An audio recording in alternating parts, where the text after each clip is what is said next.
Friends, పిల్లలు snacks అడుగుతుంటే snacks ఏం లేవు మమ్మీ అంటుంటే ఇంట్లో చక్రాలు ప్రిపేర్ చేస్తున్నాను ఫ్రెండ్స్. చూడండి ఫ్రెండ్స్, ఇదిగోండి ఫ్రెండ్స్, ఇలా ముందు న్యూస్ పేపర్ మీద అన్నీ ఒత్తేసుకొని అన్నీ ఇలా పెట్టుకొని తీసి వేసుకోవడమే ఫ్రెండ్స్.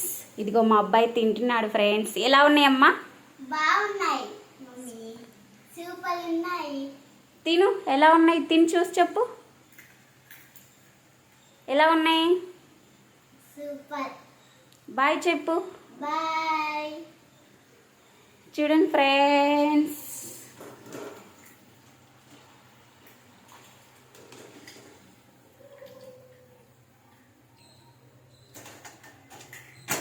మరిన్ని వీడియోల కోసం షేర్ చేయండి, సబ్స్క్రైబ్ చేసుకోండి ఫ్రెండ్స్, లైక్ చేయండి ఫ్రెండ్స్, లైక్ చేయండి, షేర్ చేయండి, సబ్స్క్రైబ్ చేసుకోండి ఫ్రెండ్స్. Bye bye.